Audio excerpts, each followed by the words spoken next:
notre étude ce matin, c'est la louange et espérance. C'est louange et espérance, et nous avons ça grâce à notre Seigneur Jésus-Christ. Dans le psaume 107, bien c'est un psaume de louange de la part de David, et dans ce psaume, eh bien, il commence par... non, c'est pas forcément David, c'est pas un psaume de David, mais c'est un psaume que chantaient les Juifs, et il commence par louer l'Éternel. C'est ça la première chose, louer l'Éternel, et ensuite on verra ce pourquoi nous le louons.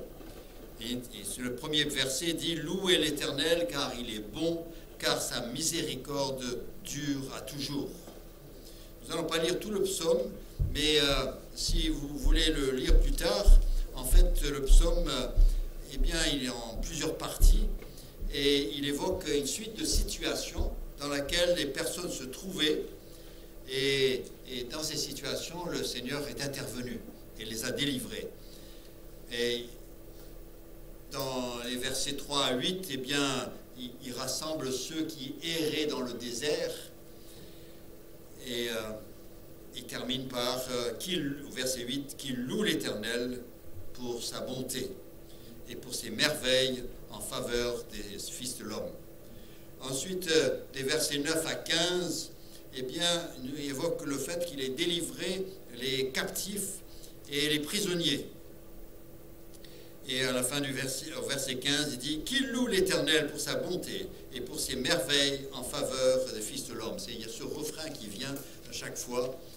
Il y a les versets 16 à 22, et là, il a entendu ceux qui sont malades, ceux qui sont près de la mort, et il a entendu leurs cris, et il est intervenu. Et au verset 22, il dit qu'ils offrent des sacrifices d'action de grâce et qu'ils publient ses œuvres avec des cris de joie. Et à partir du verset 23 jusqu'au verset 32, il évoque les mariniers qui ont été pris dans une tempête et qui ont fait appel à Dieu, et il les a délivrés. Et à la fin donc au verset 31, il dit qu'il loue l'Éternel pour sa bonté, pour ses merveilles en leur faveur, en la faveur des fils de l'homme. Et ensuite, du verset 33 jusqu'à la fin du psaume, eh bien, le Seigneur a rendu à la terre sa fertilité, et il relève l'indigent. Et donc, là aussi, eh bien, il termine au verset 43, que celui qui est sage prenne garde à ces choses et qu'il soit attentif aux bontés de l'Éternel. Nous allons prendre un seul de ces récits, et donc nous allons prendre celui qui commence au verset 23. Donc je vais lire à partir du verset 23 jusqu'au verset 32. Il dit « Ceux qui étaient descendus dans la mer, dans des navires, et qui travaillaient sur les grandes eaux, ceux-là virent les œuvres de l'Éternel et ses merveilles au milieu de l'abîme. Il dit, et il fit souffler la tempête qui souleva les flots de la mer. Ils montaient vers les cieux, ils descendaient dans l'abîme, leur âme était éperdue en face du danger. Saisis de vertige, ils chancelaient comme un homme ivre, et toute leur habileté était anéantie. Dans leur détresse, ils crièrent à l'Éternel, et il les délivra de leurs angoisses. Il arrêta la tempête, ramena le calme, et les ondes se turent.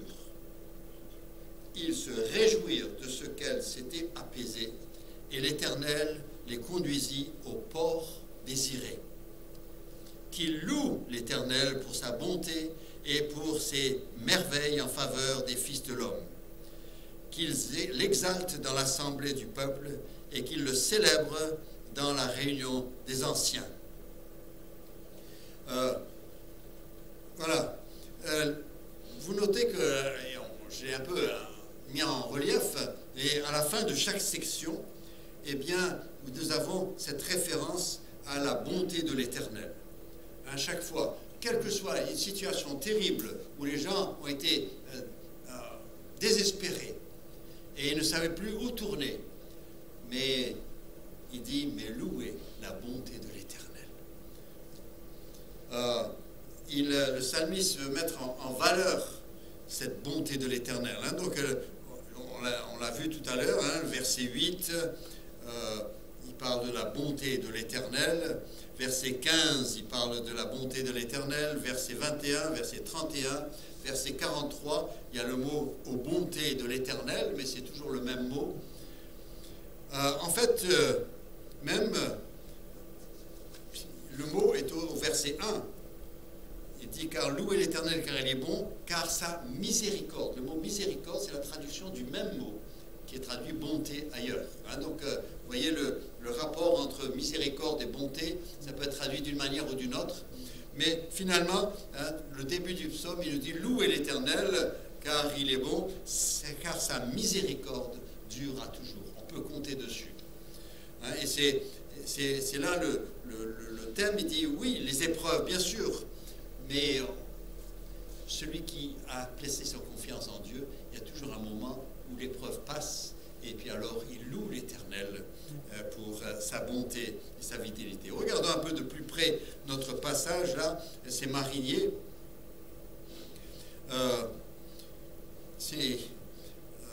Il nous dit au verset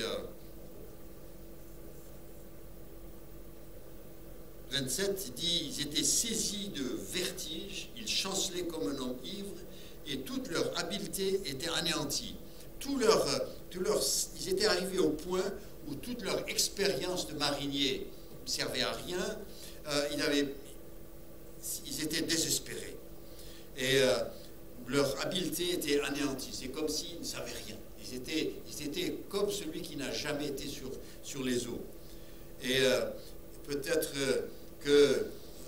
et nous savons par ailleurs que, vous savez, vous avez certainement lu une bonne partie de l'Ancien Testament, et vous savez que les enfants d'Israël, ce n'étaient pas des mariniers.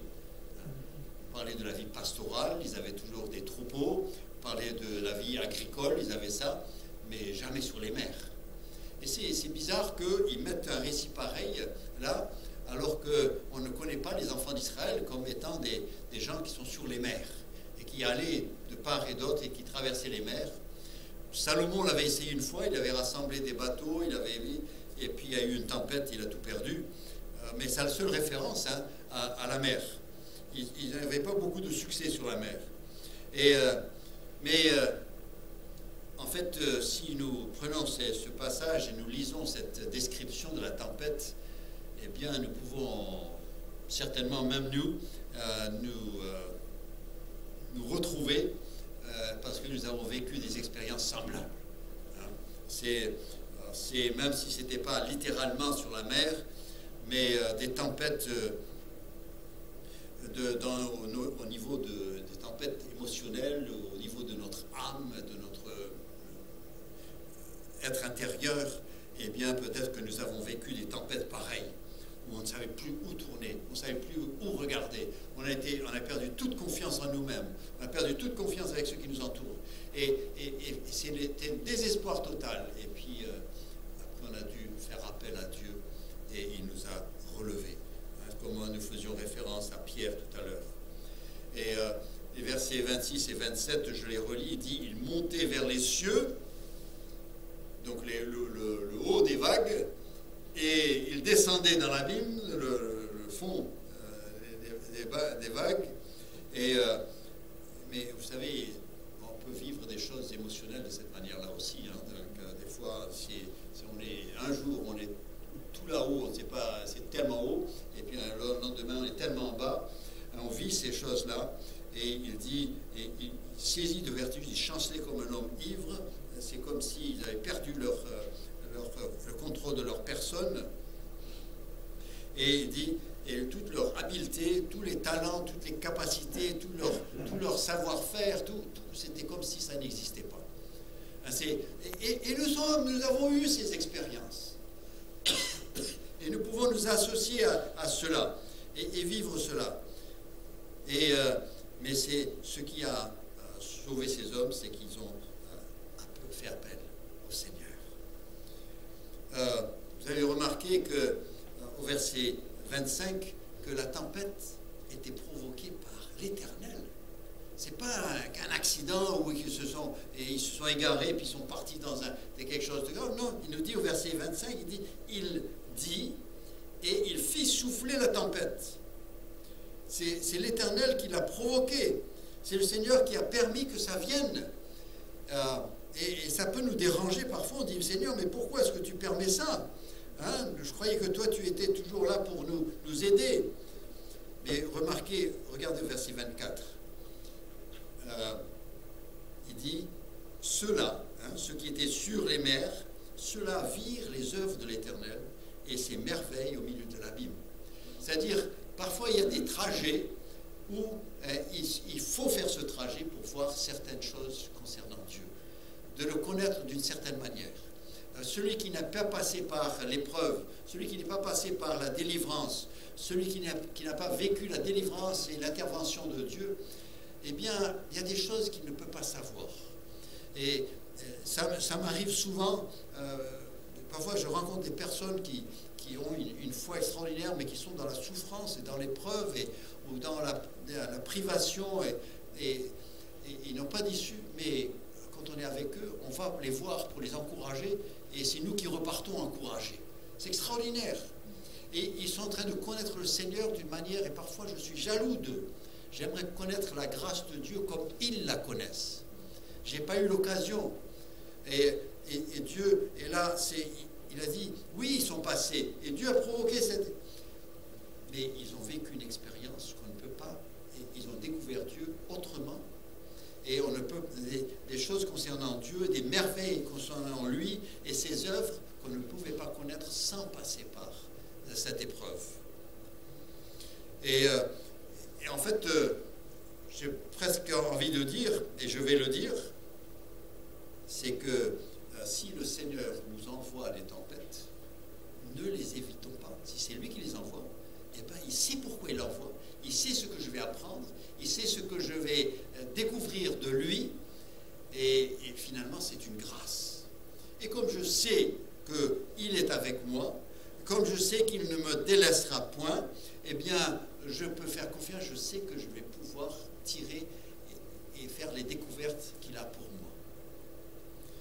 Il y a des gens, dès que ça va de travers, « Oh Seigneur, sors-moi de là, délivre-moi, ceci, cela », il dit, « Mais attends, fais-moi confiance, laisse-moi faire, tu vas apprendre quelque chose d'extraordinaire, je veux te montrer quelque chose. » Il n'y a pas d'autre moyen que cela.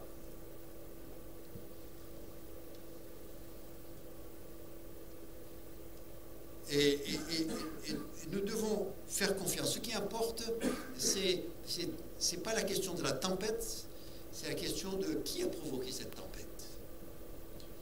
Et en fait, ce que nous allons voir ce matin, c'est qu'il y a certaines tempêtes, c'est Dieu qui les provoque. Et donc, il a tout prévu pour que nous puissions traverser. Il y a des tempêtes que nous provoquons, par notre égarement, par notre bêtise, parfois nous provoquons des tempêtes dans notre vie. Et puis il y a d'autres tempêtes, eh bien que c'est les autres qui les ont provoquées, on les subit. On les subit, c'est eux qui ont fait ça et ça retombe sur nous et on doit le vivre. Mais ce que maintenant je veux vous dire dès le début, pour ne pas vous décourager, c'est que le Seigneur intervient toujours. Et il peut intervenir et il bénit, quel que soit. Donc c'est pas, ne craignons pas les tempêtes dans notre société, les tempêtes dans notre famille, les tempêtes dans notre santé, les tempêtes dans nos émotions. Ne les craignons pas.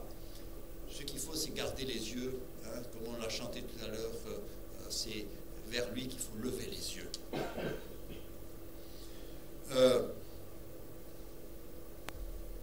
Regardez avec moi dans Matthieu, chapitre 8.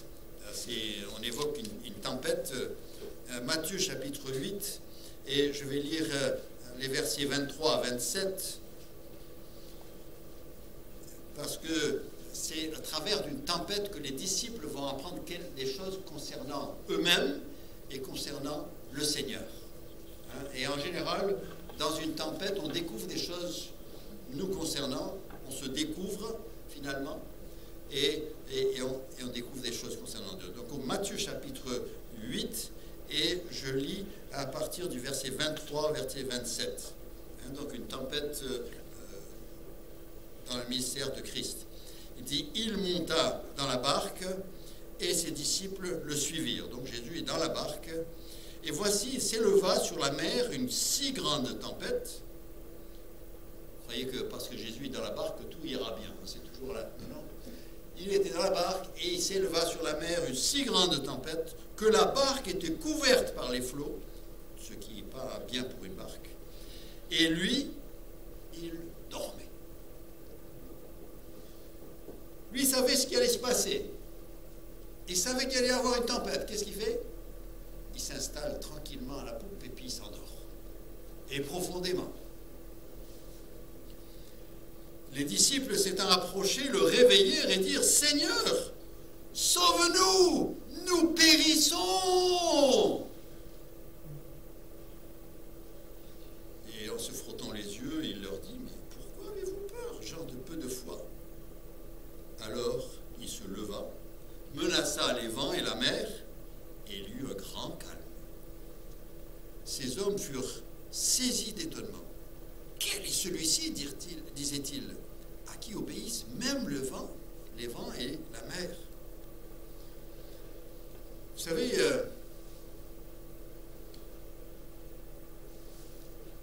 les disciples étaient là et ils essayaient de leur mieux, avec leur propre force, d'affronter la tempête. Et il y a un moment où on n'arrive pas à sortir de l'eau assez rapidement de la barque, on n'arrive pas à ramer, on n'arrive pas à avancer, et quand ils ne peuvent plus rien faire, qu'est-ce qu'ils font? Ils crient à Jésus. C'est tellement typique des êtres humains. Hein. Tant que nous croyons pouvoir, eh ben on ne demande pas au Seigneur. Hein, c'est quand on ne sait plus quoi faire, alors on crie au Seigneur. Et alors, pour eux, c'était déjà, c'est pas seulement qu'il va rattraper, c'était déjà terminé. Hein, c'était déjà, sauve-nous, nous périssons. Ça y est, c'est la fin, on ne peut plus, on ne va pas y arriver, donc sauve-nous. C'est le cas désespéré. Ça arrive souvent avec des mariages, ça ne va pas, mais on cache, et jusqu'à il y a un moment, on vient voir le pasteur, on dit, pasteur, on est en instance de divorce, est-ce que tu peux venir nous aider? Ben, c'est maintenant. Hein? Pourquoi? Mais on fait ça avec Dieu tout le temps. Mais vous savez ce que cette tempête-là, pour Jésus, ben, il va se mouiller, c'est tout. Mais pour les disciples, il y a deux choses qui vont ressortir de cette tempête. Premièrement, les disciples vont se rendre compte combien leur foi est faible. Gens de peu de foi. Eux, jusque-là, ils se croyaient vraiment, nous, on est des croyants. Et vous savez, tant que tout va bien, on est des croyants. On est, oh, oui, le Seigneur pourvoit, le Seigneur il abandonne, le Seigneur ceci. Et on dit plein de belles choses dans nos églises. Oui, mais quand on passe par le moment d'épreuve, alors là, oh, vous et moi, vous savez ce qui nous passe par la tête. Tout sauf Alléluia.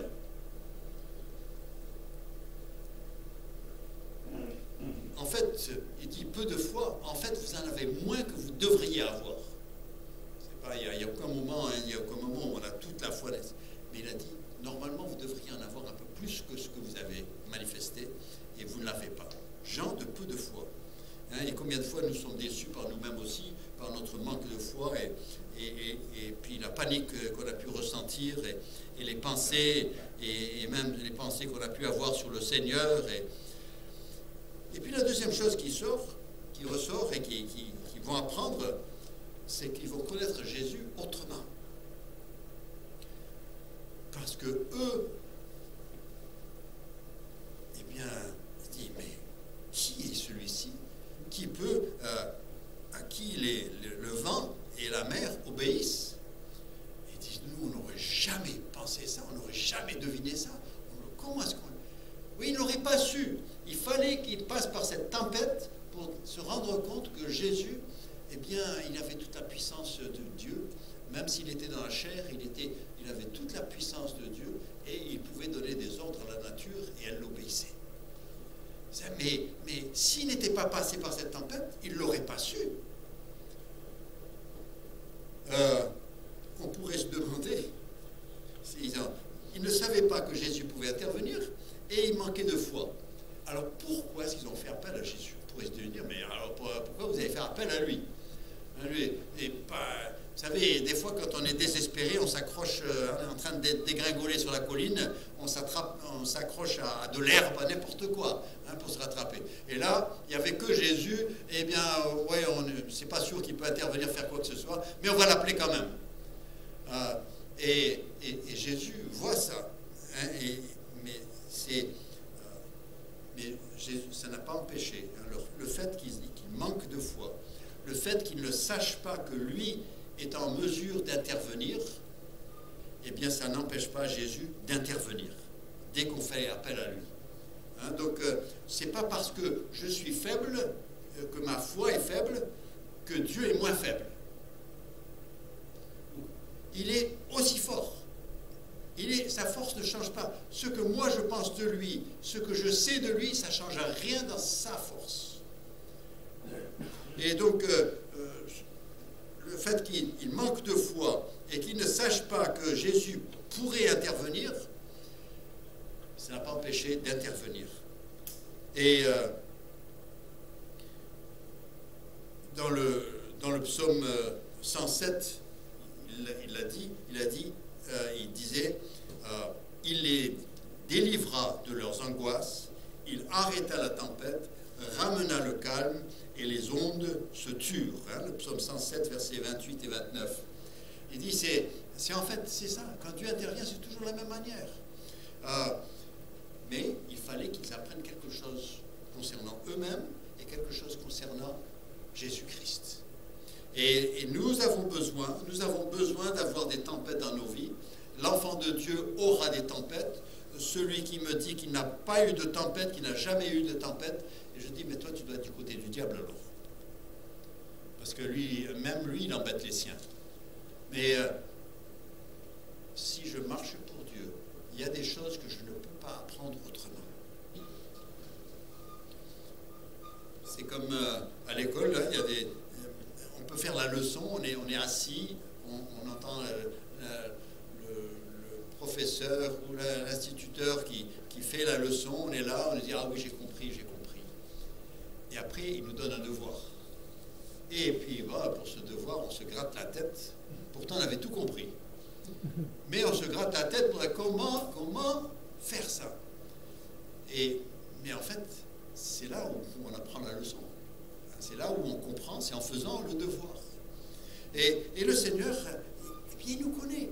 Et il a besoin que nous apprenions.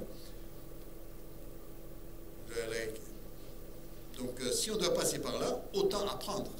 Il y en a peut-être, les disciples, ils n'auront plus d'une tempête dans leur vie, parce que certainement, ils n'ont pas tout appris la première fois. Vous savez, parlant de tempête, il y a une autre tempête qui est mentionnée dans la Bible, c'est Jonas. Jonas qui a vécu une tempête. Jonas chapitre 1, et je veux lire quelques versets là. Jonas chapitre 1.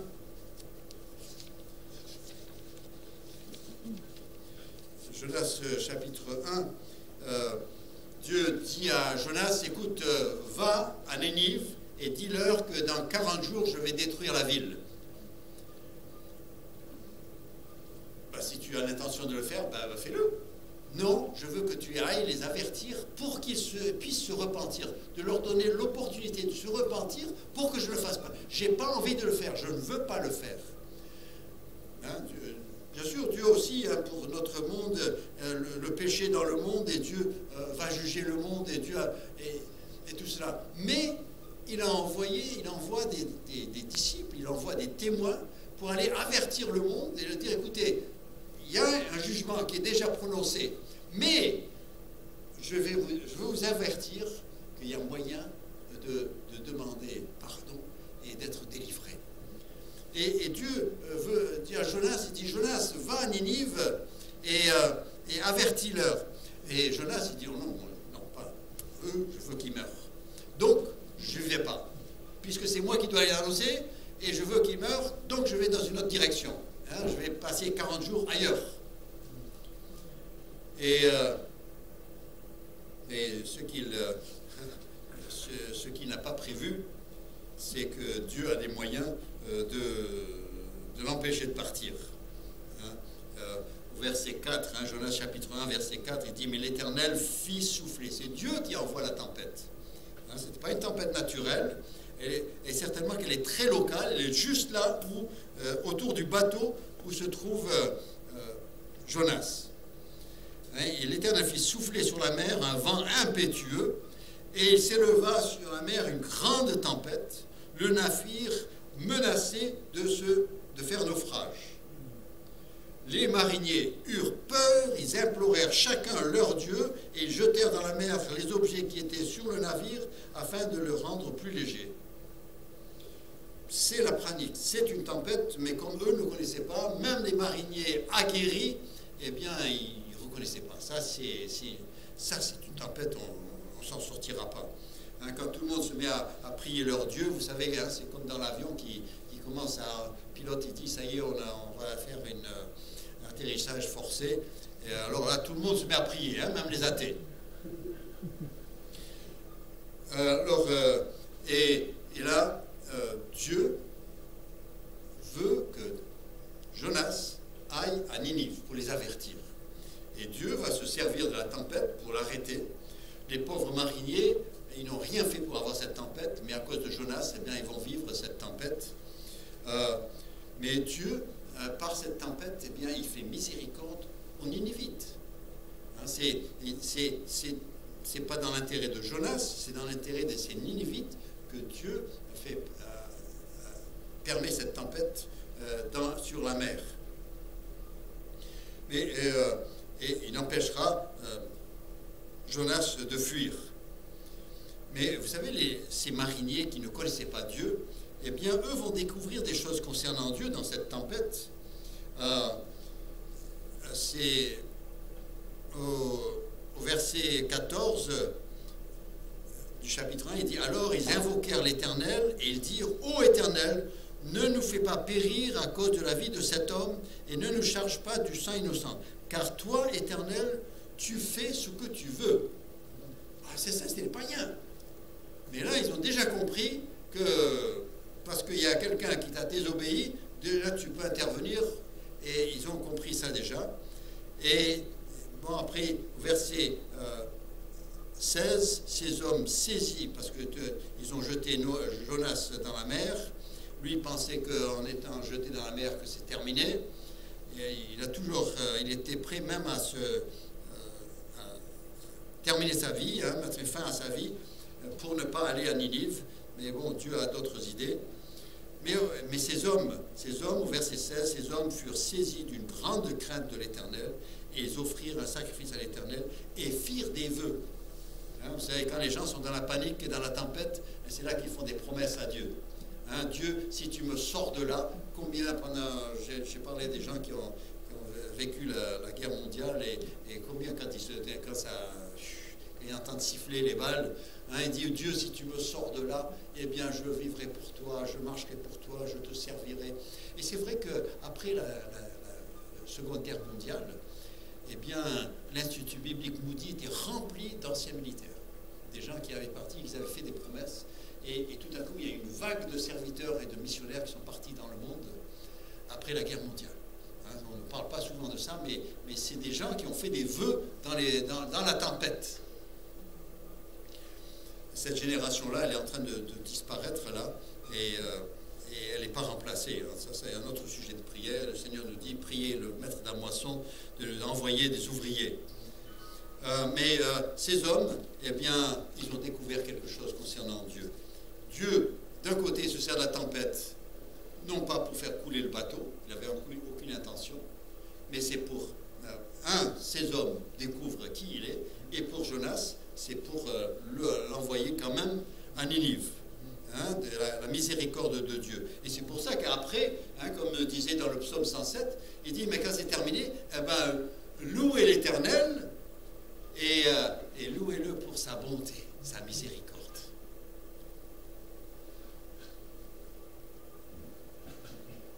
Il y a une autre tempête qui est mentionnée, c'est dans Actes chapitre 27, Actes chapitre 27, c'est l'apôtre Paul qui se trouve sur la mer. Il est prisonnier et on doit l'accompagner jusqu'à Rome. Et pendant qu'il est là, eh bien, il y a une grande tempête. Le chapitre 27, je ne vais pas le lire, mais tout le chapitre décrit cette tempête. C'est étonnant que Luc, poussé par l'esprit, eh bien, aille dans tant de détails, mais c'est pour notre enseignement. Hein. Et là, parce qu'il dit, chapitre 27 et au verset 13, la tempête était telle hein, que, je vais lire à partir du verset 13, il dit un léger vent du sud vint à souffler, et se croyant maîtres de leur dessein, ils levèrent l'ancre, côtoyèrent de près l'île de Crète. Donc voilà, c'est le pilote du bateau et aussi le centenier. Ils se disent, oh, petit vent comme ça, super, on va y aller doucement, on va rester près de la côte et on va y arriver. Verset 14. Mais bientôt, un vent impétueux qu'on appelle Eurachylon se déchaîna sur l'île. Le navire fut entraîné sans pouvoir lutter contre le vent et nous laissâmes aller à la dérive. Et là, il ne contrôle plus. Hein, ça y est, c'est parti. On ne sait plus. La situation elle est désespérée. Et même au verset 20, il nous dit que le soleil et les étoiles ne parirent pas pendant plusieurs jours. Et la tempête était si forte que nous perdîmes enfin toute espérance de nous sauver. Quand les mariniers, à l'époque, quand ils voient plus le soleil et les étoiles, eh bien, c'était par ça qu'ils se repéraient. Donc, pour eux, ne pas voir la lune, les étoiles et puis le soleil pendant plusieurs jours, eh bien, on ne savait plus dans quelle direction. Il n'y avait aucun moyen de se repérer. C'est comme dans l'avion et puis tous les appareils s'arrêtent. Eh ben, c'est perdu, on ne sait plus où on en va. Et il a dit, on a désespéré. On a désespéré de sortir pour raconter l'histoire. Et pourtant, hein, l'apôtre Paul, il avait déjà fait 3 naufrages avant celui-là. Hein, donc, mais bon, les naufrages, on ne s'y habitue jamais. Hein, et donc, mais ce qu'on trouve extraordinaire, c'est que au verset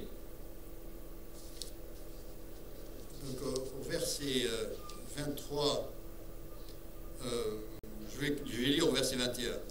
On n'avait pas mangé depuis plusieurs temps. Alors Paul, se tenant au milieu d'eux, il leur dit, ô hommes, il fallait m'écouter et ne pas partir de Crète afin d'éviter ce péril et ce dommage. C'est vrai qu'il l'avait dit, mais bon, c'est pas un rabbin qui va nous montrer comment naviguer sur la mer. Hein.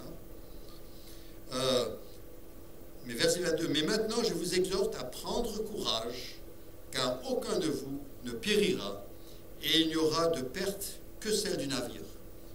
Il se lève et puis commence à leur parler. Bon, c'est gentil, peut-être toi tu as du caractère, tu sais remonter les gens, en général il doit pouvoir encourager ces hommes. Et là, il dit, bon, non, ne paniquez pas.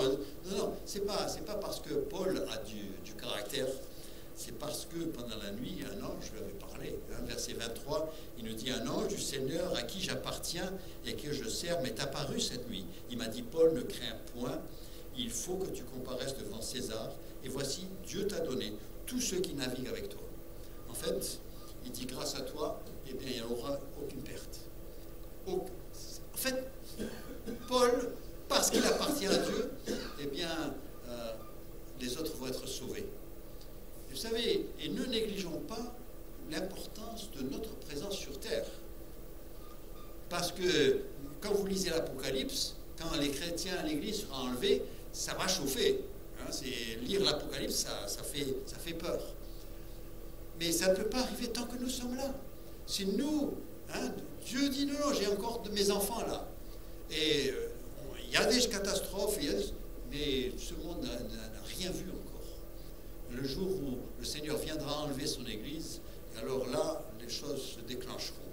Et Paul, ici, c'est la nature, c'était un vent qu'on connaissait, mais là, eh bien, ils ne vont pas être perdus. Pourquoi? Parce que Paul est sur le bateau et Dieu a des intentions pour Paul. Vous savez, là, c'est le cas de tempêtes naturelles, des choses qui arrivent, et Dieu garde le sien, il va garder Paul. Oh, il va se mouiller, bien sûr, il vivra le passage à l'eau, mais sa vie sera sauve.